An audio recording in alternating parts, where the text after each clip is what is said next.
warahmatullahi wabarakatuh. Perkenalkan, nama saya Witi Navalia. Saya berasal dari Universitas Fordekok Bukit Tinggi dari Prodi Kesehatan Masyarakat. Nah, pada kesempatan kali ini saya akan menjelaskan tentang diet dan pengaruhnya terhadap kesehatan serta bagaimana cara diet yang baik dan benar. Nah, kalian tahu nggak sih diet itu apa? Diet merupakan suatu usaha seseorang untuk mengatur pola makan serta mengurangi makan agar mendapatkan badannya ideal. Diet sangat akrab sekali dengan wanita karena sebagian besar wanita sangat menginginkan berat badannya ideal agar terlihat menarik. Selanjutnya yaitu jenis-jenis diet. Yang pertama, diet mayo. Diet mayo yang sebenarnya merupakan diet penurunan berat badan yang difokuskan kepada pengubahan gaya hidup menjadi lebih sehat. Secara fokus, diet mayo menganjurkan seseorang untuk mengonsumsi rendah karbohidrat, tetapi tinggi lemak dengan menyisipkan grapefruit sebagai salah satu menu utama di dalamnya. Yang kedua, diet tinggi protein.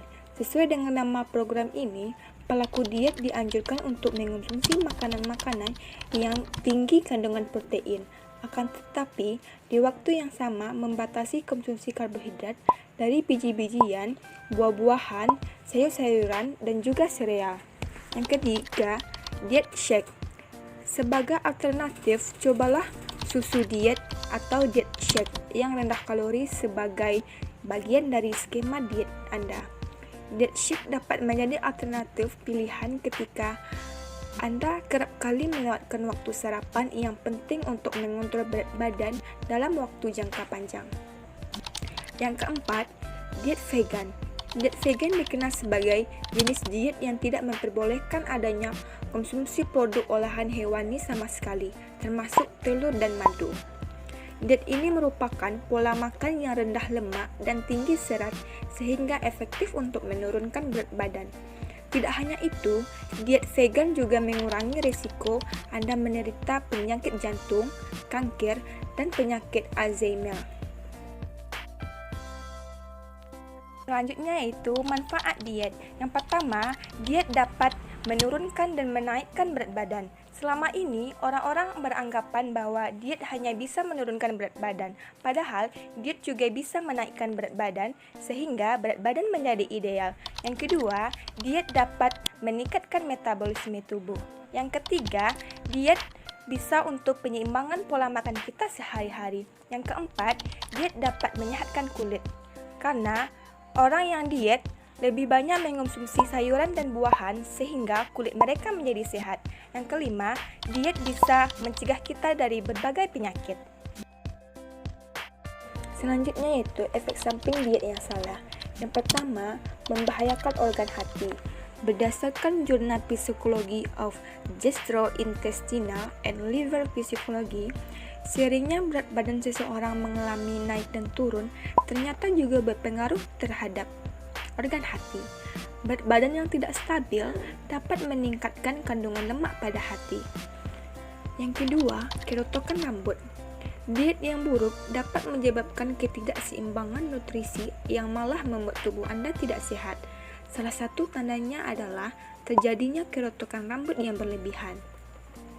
Yang ketiga, kerusakan pada organ lambung.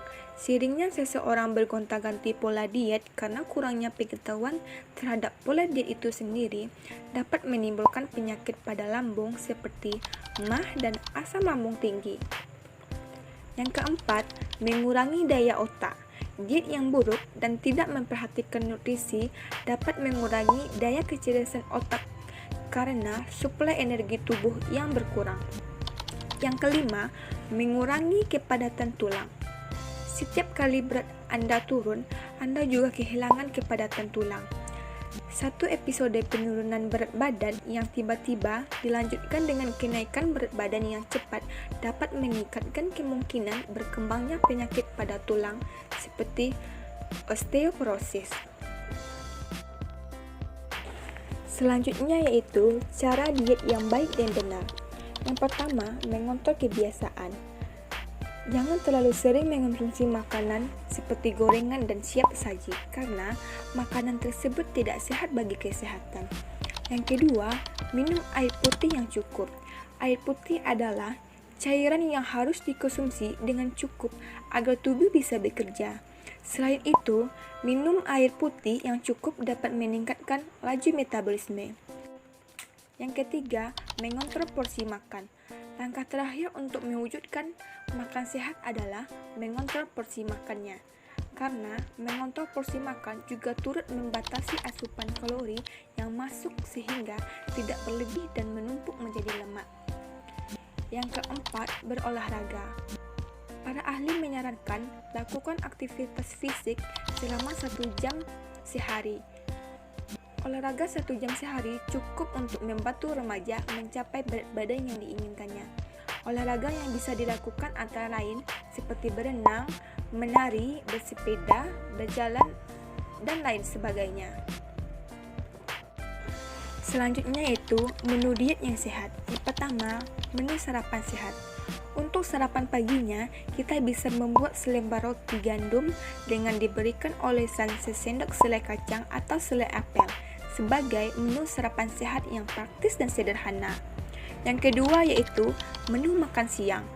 Menu makan siang bisa membuat salad dari 6 butir kenari disertai sayuran yang Anda sukai dengan dicampur 4 ons daging ikan salmon atau bisa diganti dengan dada ayam, ditambah dengan cuka balsamik dan juga minyak zaitun dengan jumlah perbandingan 2:1. Yang ketiga, menu makanan kudapan. Menu kudapan pada pagi dan sore bisa memilih buah-buahan dan kacang-kacangan. Contohnya, setengah on kacang tanah mentah dicampur dengan buah apel, pisang, pir, jeruk, kiwi, buah beri, dan buah-buahan lainnya. Itulah tadi penjelasan saya tentang diet dan pengaruhnya terhadap kesehatan serta bagaimana cara diet yang baik dan benar. Semoga penjelasan saya tadi bisa bermanfaat untuk kita semua. Itu saja yang dapat saya sampaikan. Assalamualaikum warahmatullahi wabarakatuh.